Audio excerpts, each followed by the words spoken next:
with the fact that we're only 2 weeks into competitive Sword and Shield, right? So there's still so much more to discover. I mean, we just had the Bochum Regionals.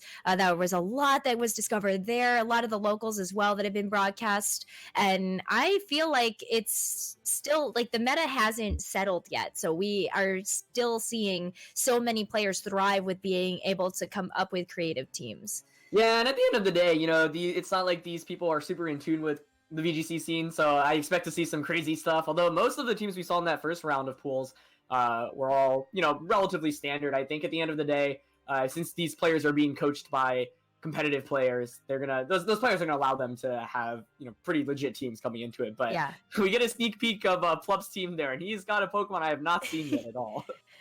Oh man, it is going to be actually 2 Pokemon, I think, on that team of Plups there that I feel like are really sticking out to me there. It's going to be that Sableye and that Cramorant that immediately draw my attention on that team. Yeah, Cramorant is super sick to see. Sableye, as you mentioned, I think also a Pokemon that's actually rather viable this year, but just hasn't seen too much use yet. But the Cramorant there is definitely the Pokemon I'm most curious about. Something that we have, like, at least in my experience, after playing a lot, like, I haven't seen at all. And Toph's got a super legit looking team. I mean, like, we were talking about it before this game started, but this looks like a team that really could, like, take home a major tournament. I mean, it's got a ton of flexibility. Obviously, Tyranitar and Excadrill is a really, really strong sand combination. You've got Dual Intimidate with Hitmontop and Gyarados. Togekiss is considered one off, if not the best Pokemon in the format. So just love to see, you know, both teams here. I really hope the Cramorant comes out, honestly. Yeah, I really want to see the Cramorant. For those of you that are unfamiliar with the Pokemon, just as much as we are on the desk, Cramorant, after using Surf or Dive, if its HP is over half, will catch some kind of Pokemon, usually an Arrokuda. Changes to a Gulping form. If its HP is under half, then it's going to catch a Pikachu in its Gorging form. And then when it's hit in either the Gulping or the Gorging form, it actually throws that Pokemon at the Pokemon that attacked it. So I wonder whether or not that's actually going to be the case here. And lo and behold, as we're kicking things off here with seeing these leads coming out from Plup and Toph, it is going to be Plup leading with the 2 Pokemon that we were most curious about, the Cramorant and the Sableye. And Toph leading with the Togekiss. Oh my gosh. Really? You're the bird. I love it. These are the 2 picks we wanted to see the most. And yeah, I mean, Cramorant puts on a lot of offensive pressure here. The thing is that Togekiss is just a really, really bulky Pokemon, especially if it chooses to Dynamax. And should it Dynamax, it can... I mean, obviously Sable's already really weak to Fairy-type attacks, and not sure what Sableye will really want to do here. It does get access to Fake Out, but Fake Outing early is always kind of risky when your opponent hasn't committed the Dynamax yet. But I just want to see Cramorant do some heavy damage right now. We saw that Choice Specs item in team previews. So, I mean, a Hurricane probably, you know, will get the one-hit KO on Hitmontop. You just have to worry about potentially Ice Beaming into a weakness policy from Togekiss. Togekiss is a kind of the big threat because you don't know whether or not it is holding the weakness policy or the Babiri Berry when you are looking at that team preview yet. But already kicking things off here, we are going to see a turn 1 Dynamax. This Togekiss getting much bigger on the field and becoming a more imminent threat there that Plup is going to have to figure out a way to deal with, and they deal with it fast. But Hitmontop using the Bullet Punch is going to go first into the Togekiss, not doing too much damage there, but does go ahead and pop the weakness policy. Yeah, it is one of the things you really have to watch out for, but this is kind of cool, the self-weakness policy proc that, you know, has been popping up more recently with Togekiss. You know, we've seen, like, Vanillix, for example, paired with it, so super sick combination there. Ooh! The Rain Dance, okay. Well, you can also see the Arrokuda that got caught there.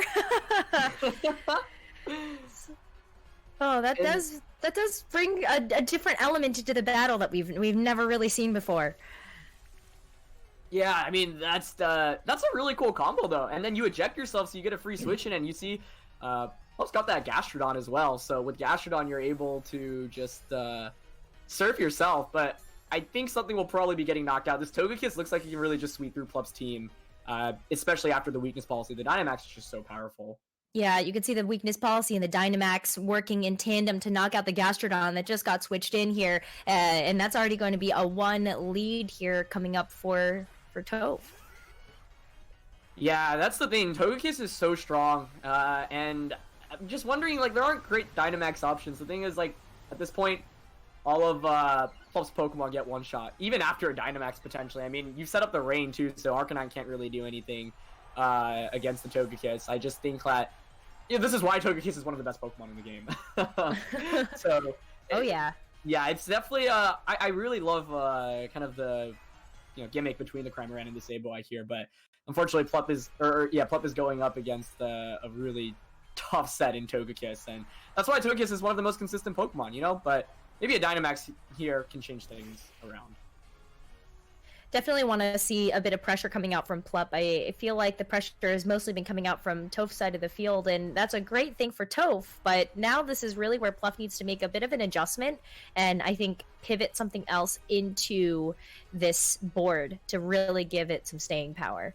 Yeah, the thing is that Togekiss also got that speed boost and from Airstream, so I mean, without the ability to fake out it, I feel like Togekiss here will probably just sweep through the remainder of Plup's team. I think he wasn't able to get Dynamax. I mean, that was such an offensive turn one, right? So now at least like Plup knows what to expect and knows that it is the weakness policy set. Here's a Will-O-Wisp coming out, but yeah, Togekiss not being a physical-based Pokemon won't really reduce its damage output. No, and that damage reduction is not going to matter here, knocking out the Cramorant, but there you could see the gulping ability, the gulp missile coming out from Cramorant. Not going to do too much damage there. Burn might have actually done a little bit more. Yeah.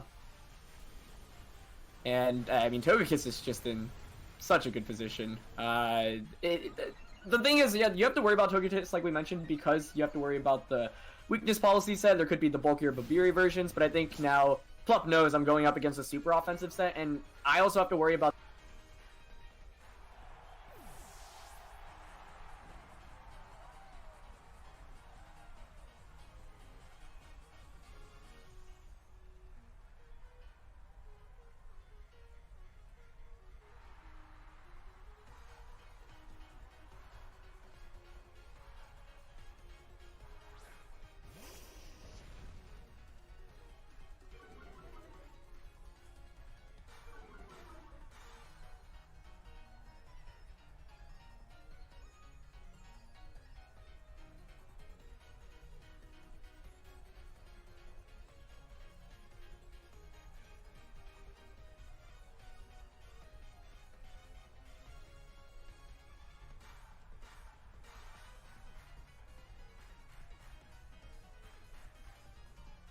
I mean, look how much it swept the team. Cramorant gone completely, Gastrodon as well, but this is maybe where Plup turns things around here. Arcanine is going to Dynamax here, and that's going to give Plup a little bit more of a chance in this match. Yeah, has to Dynamax eventually, so at least committing a Dynamax now, but with Rain being up, I mean, if Arcanine has an electric type attack, could make things a little bit more interesting, and if Sableye has something like a Quash, but not going for Quash, just going for Will-O-Wisp here instead. So, gonna at least reduce Gyarados' damage output, but this thing is, this Togekiss is, and there's the Lumberry as well, it looks like, yeah. Oh, the Lumberry. That's a really unique tech that I think Gyarados users have been actually putting on their Gyarados. And I really like it because it does eliminate those status changes pretty easily here. But unfortunately, the max airstream is still such a big problem. Yeah, and Arcanine, won't be able to do very much. I mean, Waterfall just might KO here as it does, yeah. By setting up the rain, that basically allowed Gyarados to do even more damage. So, yeah, Plup really wanted to feature the Cramorant and the Sableye. It was honestly a really cool combo. I feel like that would work against a lot of teams, but Dynamax in this format now basically allows you to make something pretty defensive. It allows it to even survive super effective attacks, and that's why Togekiss is one of the most common Dynamax users. So, yeah, I think, one trick that we actually see here is the trick on Sableye, and I think that's actually a great adjustment potentially for Plup in Game 2. Maybe you just go for trick that eject button over, and then Cramorant can just switch out a Dynamax. So I think that would actually completely change the dynamic of this matchup. It really can. I mean, I've fallen victim to trick once upon a time as well, and it's such a unique toolkit, I think, to be able to have here, but unfortunately that is going to be a loss for Plup in this very first game, but that's going to be a lead for Toph. Yeah, and I really like the attempt there by Plup. I mean, Toph played that really well. Like he looks like a seasoned VGC player right now. Like that was like perfect play across the board, honestly. Yeah. Like, to go for that turn 1 setup with the bullet punch on a Togekiss was super sick. And that's a strategy that honestly isn't like super common either. I think it's like picking up in popularity now. We often see actually Vanillux now self-proccing weakness policy, but yeah, Togekiss with partnered with Hitmontop is really cool, especially because Hitmontop provides you with fake out and bullet punch support. You can also have obviously like good offense with close combat, and that helps out against a lot of Pokemon that threaten Togekiss, like the Tyranitar and Excadrill. So I think Plup here definitely has to just consider how strong Togekiss can snowball after turn 1, and he's got the eject button and the trick, so I'd like to see him go with that combination. Definitely could get that on the board here, especially if you can do that as a turn 1 play. We might see the sim leads then, I believe, from Plup. The Cramorant and the Sableye would have worked, but now that we know that the trick is there, then you can use that as a bit of an adjustment for that turn 0. Yeah, so sorry for the audio issues. I think we should be a little bit more delayed now. So, or sorry, we should be less delayed now. It should be a little bit more in sync. Yeah, in sync. But if there are problems, please let us know. They've been killing it in production, so if there are problems, people will fix it immediately. So just keep your eyes out open. But yeah, I think we're about to go into the second game. Second game. And I think the key thing here is you just need to adjust for the Togekiss. Like I think like Rhyperior is a potential adjustment. I mean Rotom can do some damage, but the thing is, yeah, I mean even a Max Lightning might not knock out. So I think Plup's best option might be to go for that trick with that eject button. I'd love to see that happen. Let's see what kind of adjustment ends up getting into this very second game here. Even just looking at team preview though, Toph seems to be a little unsure about what to go with for this second game. Already has 1-0 lead, so maybe this is actually a place to play around those mind games a little bit and say, hey, if you're gonna go for a trick eject button here, then maybe I just go with something completely different. Yeah, and I think the most interesting about this tournament is that it is best of 3, and I feel like it's already hard enough to practice best of 3 as like a competitive VGC player, but throwing players who are completely new to the game into it, it adds so much more because some players are probably a little more well versed with how they're gonna want to make their adjustments. So yeah, I think Plup's definitely not gonna go with the same strategy again, at least not Rain Dance serve turn 1, and now he knows about the weakness policy. So either I think the Rhyperior comes out, or you just try to trick the eject button away, because otherwise there still aren't really other great answers against the Togekiss. Rotom potentially, but you even have to watch out for like Max Flare from a weakness policy Togekiss, which maybe can just one-shot you.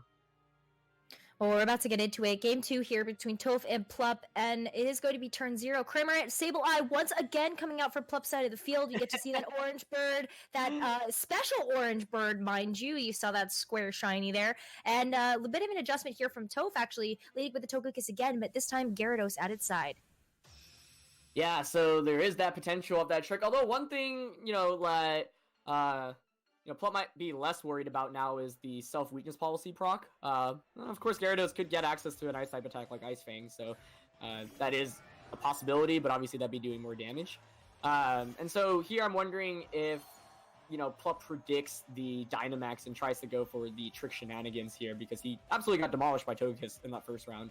And I think it certainly would make a lot of sense for him to go for something like that, but if you call it incorrectly, the downside is you basically waste a ton of effort and get very little damage off in return.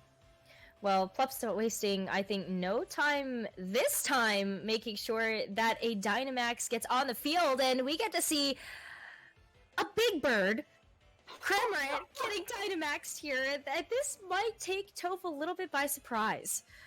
That's the first time I've ever seen a Dynamax Cramorant, so that is sick. We're going to trade Dynamaxes, but you'll notice that the bird Dynamaxes first, so it's actually going to be faster than Gyarados, and yeah, you can see some sick damage coming off. I mean, the downside for Dynamaxing is, like, if you're using a choice item, you don't get the boost from that, so you'd actually be doing, not a ton of damage from, like, a water-type attack, for example. But this means that Togekiss is less of a threat, and oh, there's the trick, and it goes on to, like, Gyarados! Wow, Sableye stole the Lumberry, and now they've got the eject button here onto the Gyarados, the Max Airstream! Wow! Not really just did that. No way. What a read! even though Togekiss demolished him in that first round, he said, I don't care, it's Gyarados that I'm gonna mess up, and he just completely negates the Dynamax. You can see Plup laughing. That was a 200 IQ play right there. And it gives him a super too. Oh my god. I have no words. I have absolutely no words. We have witnessed history in this play here. What a play by Plup to go ahead and get the eject button onto the Dynamax Gyarados. And now Toph has to switch in Tyranitar. It's a whole different game now. Air Slash finding its mark out of the Cramorant is only going to do about quarter damage here, and really not that much. That's going to be a healthy bird. That was so sick. This just is a completely different game from what Game 1 is now. You don't have to worry about the threat of Togekiss. You no longer have the threat of any Dynamax from your opponent's end. You can now go for a Rain Dance on Sableye, and Cramorant can just go for probably a Max Geyser. That's definitely going to get the KO onto Tyranitar. Not sure if that's going to knock out Togekiss. It depends on how it's trained. But that was such a sick read, Game 1. I mean, how do you make that read? Like, that's nuts. Props to Plup. That was so sick. Wow, it might have just been the adjustment, seeing Gyarados come in as the partner for Togekiss and knowing that there isn't really that threat of proccing your own weakness policy. That was just big brain there. But now we'll have to see how Plup decides to follow this up here. Sableye using Rain Dance is going to end up putting the rain onto the field here, resetting the weather that Tyranitar ended up bringing on just moments before, and that means Max Geyser going to do more damage here into the Tyranitar, and it actually doesn't KO. Oh, wow. Wow. No weakness policy because that's on Togekiss, obviously. So, yeah, impressive bulk there from the Tyranitar, and it's Thunderbolt. It's going to take out the knockout. It's special Tyranitar. Wow, a special Tyranitar, a Dynamax Cramorant. We're in for a real treat in this series. Yeah, I'm wondering if that's Assault Vest because it was able to survive. Yeah, it has to be. Like, there's no way it can take a Max Geyser otherwise. That is really impressive. I mean, even it's not every day you see something take an attack like that in the rain. But the thing here is that Plup's not in a terrible position still because he doesn't have to worry about Dynamax from the opposing end, and it's not like he's just getting swept by a Togekiss this time around. Absolutely. I definitely feel as though Plup is in a much better position, and it was, again, that just gorgeous read, turn 1. I'm still just so excited about that. But now it comes down to what's happening in this next turn here. Tyranitar is on its last legs, doesn't have too much health left, and that is going to be an easy cleanup here for Plup as long as they do read this correctly. I feel like Toph is going to want to try to maybe switch some Pokemon around in this situation, pivot, just to preserve some of these Pokemon for later. Yeah, that's a huge survival there on Tyranitar, like, because if you get the knockout there, you can kind of just snowball with the Cramorant, but yeah, Willisp is going to come out, going to target Togekiss, so that's not really going to do too much here. And the problem with Gastrodon is that it's, a more defensive Pokemon, so won't be able to do too much damage in return, and Toph is actually up now already 4-2. Gyarados, obviously walled by Gastrodon with its water-type attacks, but Gyarados, often carries Power Whip as well, and if it gets burned by the Scald, we might, let's see, oh, there is the burn, okay. Oh, wow. Good RNG. The burn is going to happen, and it matters a lot more for Gyarados than it does for Togekiss. So, Toph is up 4-2, but Gyarados is burnt. Oh, there's Rotom. I really like that adjustment there by Plup. I think that's actually the best Pokemon to have out in this situation. So, if that Gastrodon has recovered, like, I'm not sure that Toph can actually beat the Gastrodon. Like, everything is... there's not really great ways to hit it. The upside is you are faster, and it looks like he actually does have the Power Whip there on the Gyarados, so he'd be able to hit it for super effective damage. But with the burn, especially if that Gastrodon has a Rendo Berry, won't be taking too much damage, and if you can knock out the Gyarados in return, suddenly that kind of paves the way for Gastrodon, especially if it's carrying Recover. We don't know all the movesets quite yet, but that's kind of why it is important to have these best-of-3 matches, because you get a chance to figure out so much information from playing through each of these games, but don't want to run out of too much time here, and you're getting close to the wire! Timed out, actually! Oh, no. Yeah! No switch ends up happening, it's just a Protect from the Gyarados. Wow, Protect for the Gyarados, Heat Wave coming in from the Togekiss. I don't think that's what was expected to happen. Now, Rotom does get a chance to go into the Protect, though, but Gastrodon using Scald into the Togekiss is going to bring it down below half health here, and both Pokemon taking a burn on Toph's side. Yeah, so Heat Wave obviously doesn't do too much damage there in the rain, and Gastrodon's still sitting relatively healthy. A big question here I have to ask is, how do you take care of it if you are Toph? Do you have enough damage? Will something like an Air Slash and a Power Whip be able to get the knockout? And does Gastrodon have Rindo Berry recover? The Hitmontop in the back will help out in the sense that it'll be able to maybe get a Fake Out off, but won't do too much damage. I mean, Close Combat actually does, like, alright damage to both of these, but Rotom and Gastrodon are actually in a pretty good offensive position right now, so even though Plup is down 2-4, he actually still totally can pull this out, and here's Power Whip, and there is the Rindo Berry. Yeah, the Rindo Berry is going to save this Gastrodon from taking a knockout here. Does bring it pretty low, but it's still alive to be able to get a bit of an attack off in this next turn. Both Pokemon surviving that Heat Wave, and now it's time for Rotom to take charge here. Into the Gyarados, will go that Thunderbolt, will be able to knock it out here. No Protect this time.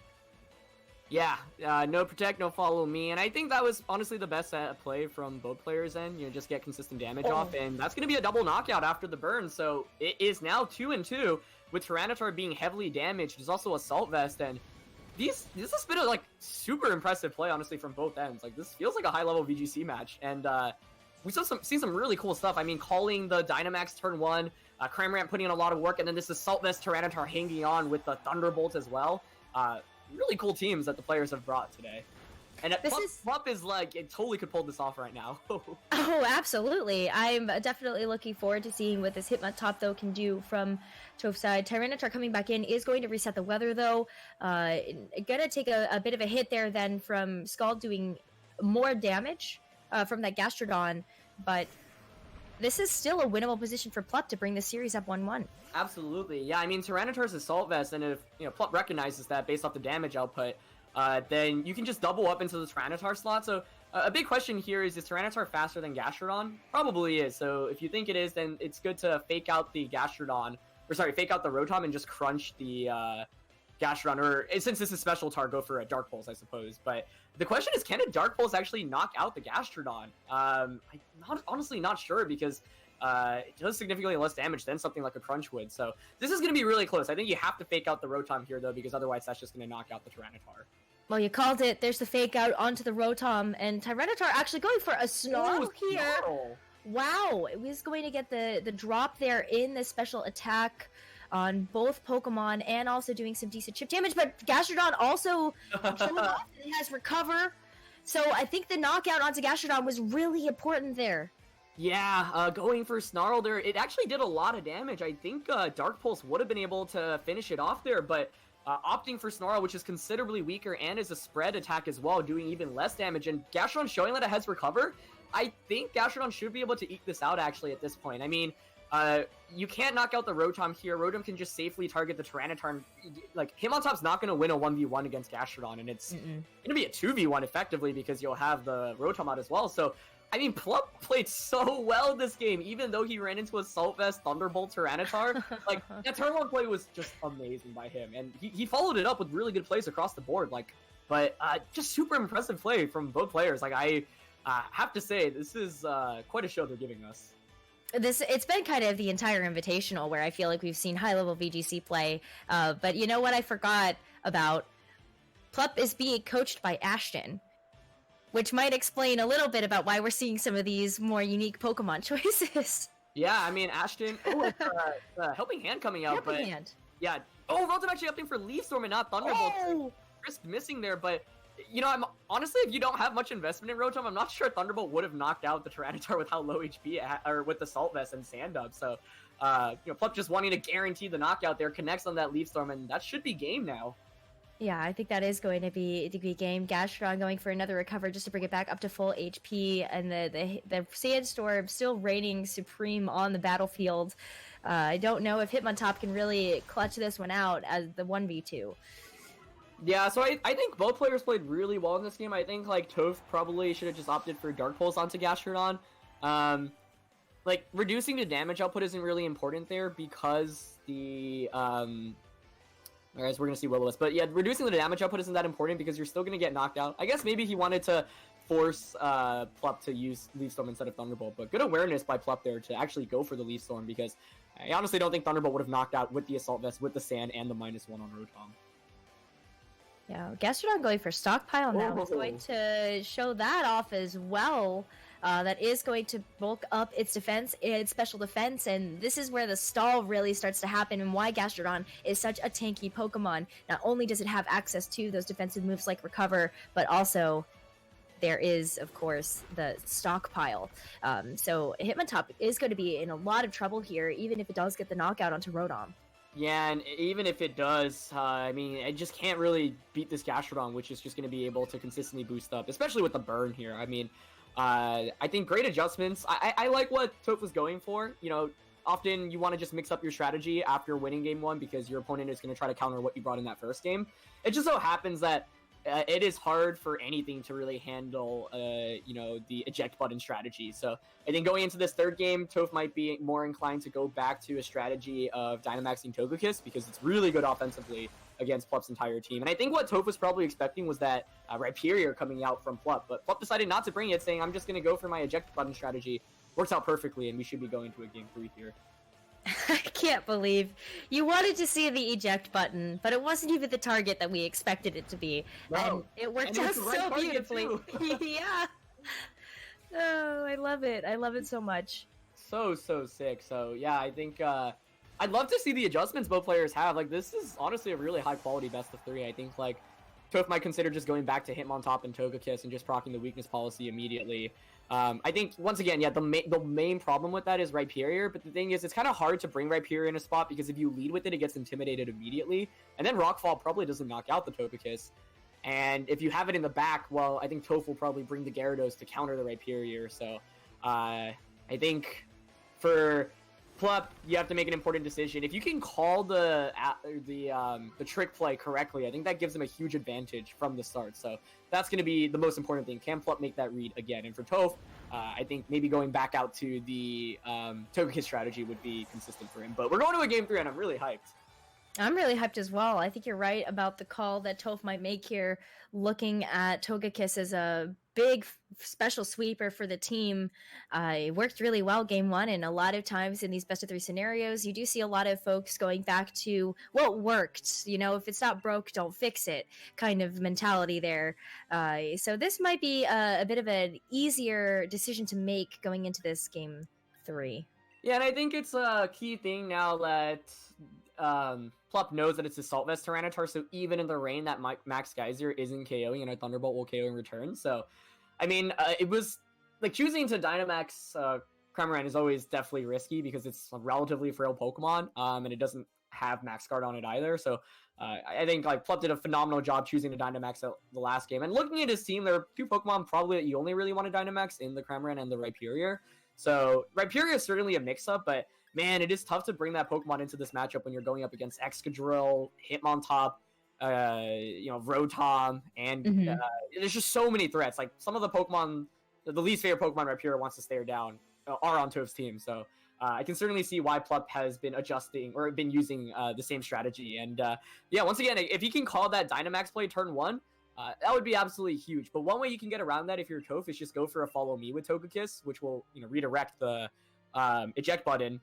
And then you can just Dynamax whatever is not Togekiss. That does mean you have to commit to not Dynamaxing Togekiss, but I think a Dynamax Gyarados could work out well in this game as well, as long as you don't let it get ejected immediately. The eject button is a scary situation to be in, so we will see whether or not Toph does decide to go with just the strategy that they did go with for game 1. But both players are ready, and we're about to see those turn 0 picks. I am so hyped, though. These players have both really impressed me, honestly. I think, first of all, Plup just bringing some stuff that is barely ever used in VGC, and making it work as well. And then Toph bringing some stuff that's relatively standard, but having some tricks up its sleeve. I mean, Hitmontop isn't exactly a very common Pokemon, so looks like Plup's going to opt for the same combo as he's been going with. Yep, that Cramorant Sableye once again, and Toph going with the Togekiss, and, of course, that Hitmontop. So, same leads from game 1. We'll see whether or not Plup gets it right this time if they go with the trick and the eject button again. This is super tricky though, because like Hitmontop doesn't do anything else in this position, and it's really safe to actually go for the eject button trick here, because you can't stop Sableye from going for the trick, and we've seen like Cramorant's faster, so this might spell disaster for Toph. I just don't see how he's like, the only way he gets around this is basically if he chooses not to Dynamax Togekiss and just goes for like a Dazzling Gleam, which might be worth it because I think you have to predict the trick and the Cramorant Dynamaxing here. There's no reason for Plup not to go for it, but maybe Plup expects him to not Dynamax here, maybe just targets down the Hitmontop, for example. But here's the Dynamax coming out from Plup. Plup Dynamaxing, it is going to be the big bird once again. Cramorant, you get to see it in all of its full glory here. And I think we're also going to see a pretty similar turn from Toph from that game one as well. But this does show us that Cramorant is going to be faster as it is going to Dynamax first. But Dynamax in return coming out from Toph. And that is going to be a stare down of the century here between these two Pokemon. What's going to happen next? I'm at the edge of my seat. Oh, the bird is out. Are we just going to see a classic trick and eject button here? If that happens, Toph is going to be in a really terrible position. And it's... Oh, there's the Bullet Punch first. So that's going to proc the weakness policy. But if Trick just comes out, you'll just give the eject button onto Togekiss. We know Cramorant's faster, so that's just going to get booted out. So let's see if Plup just went for the trick play again. There's the trick! Oh, no! It is going to be the trick! Oh, Plup is a god! Plup is doing it again!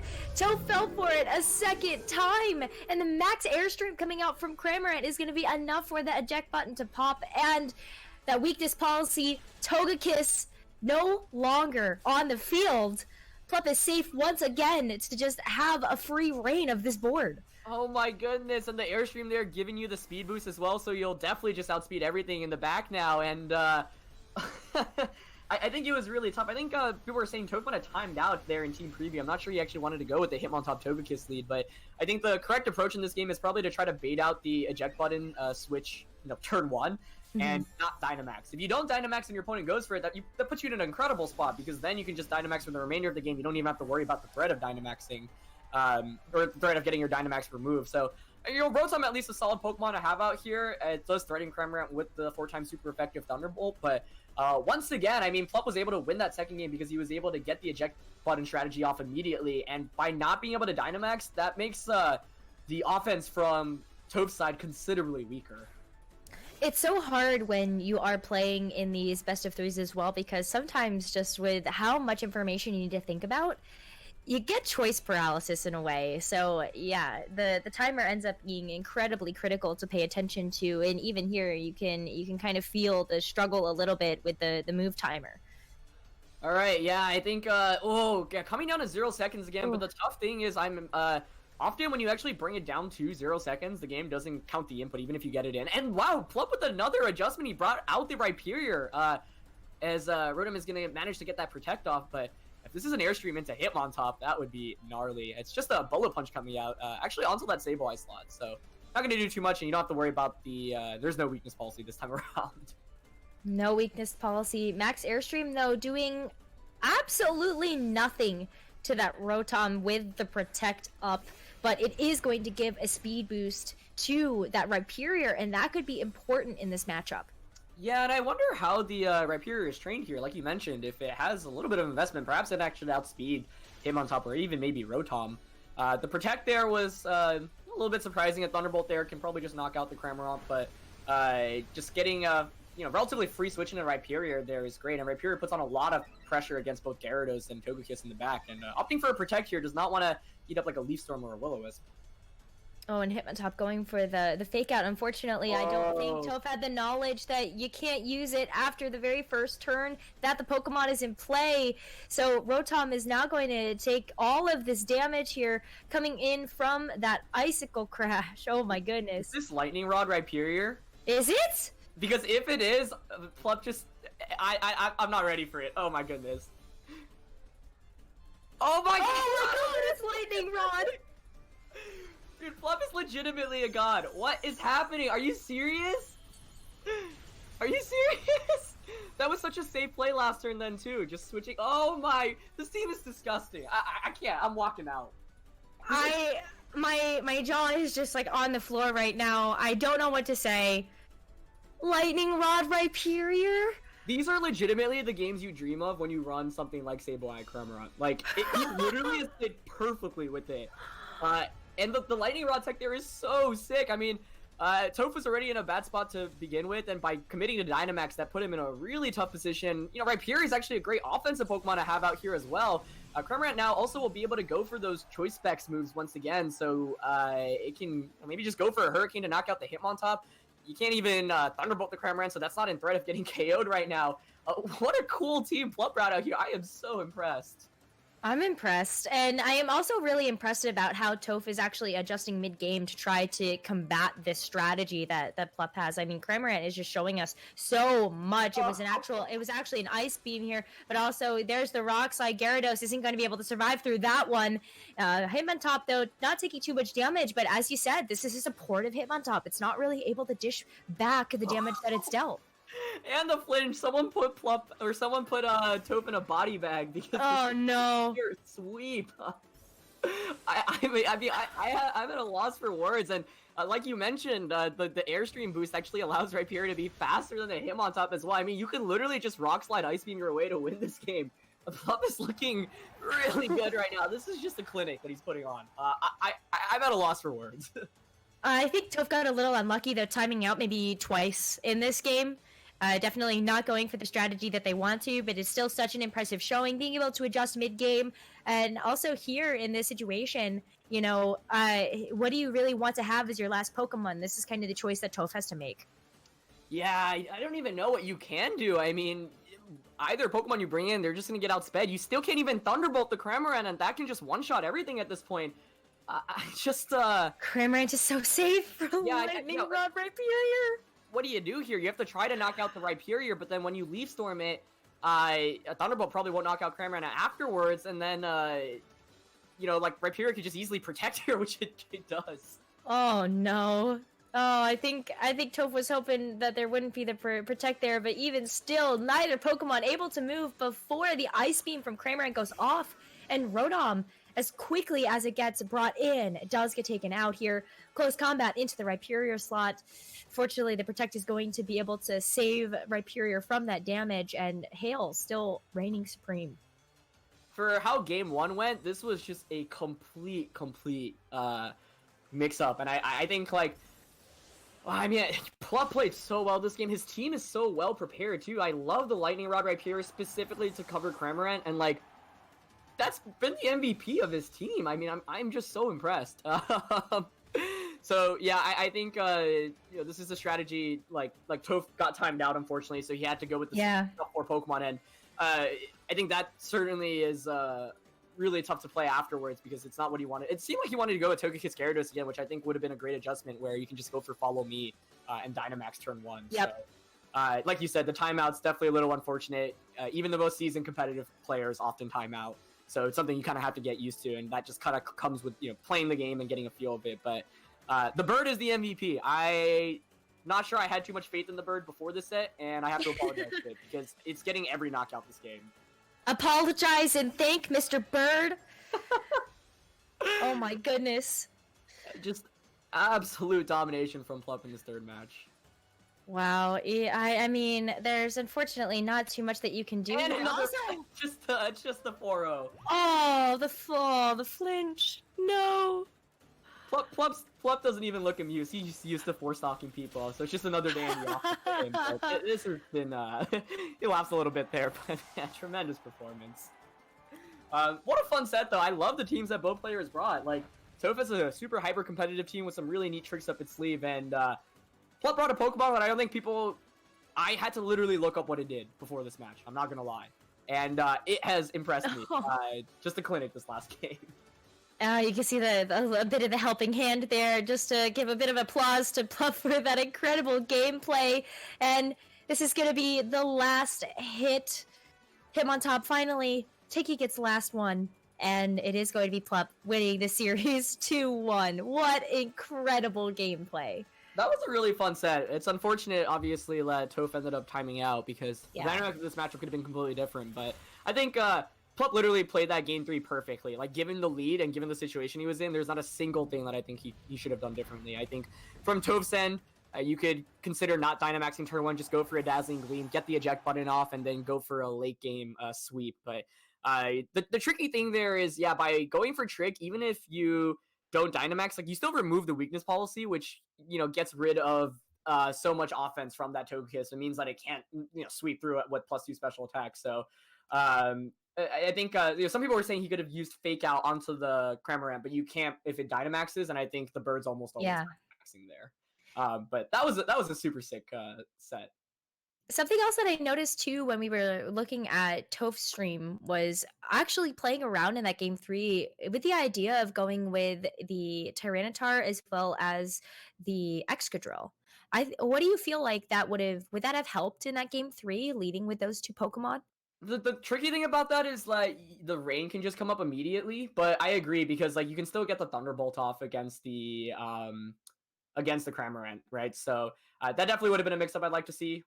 You know, the thing you have to worry about is because of, like, the dynamic speeds, you can just go for Rain Dance and then go for a Max Geyser. And I'm really curious what the role is there. Actually, you might not even need a Dynamax the Cramorant there. You could actually just go for a Surf potentially, because that actually might do more damage than Max Geyser, given that the Choice Specs is boosting it. I'm actually not entirely sure about that calc, but yeah, that definitely, like, Tyranitar Excadrill, I think is just hard to lead into when your opponent has priority Rain Dance. I almost forgot about the Choice Specs. That was on the Cramorant, right? It was, yeah. We just barely saw it because the bird was just Dynamaxed almost every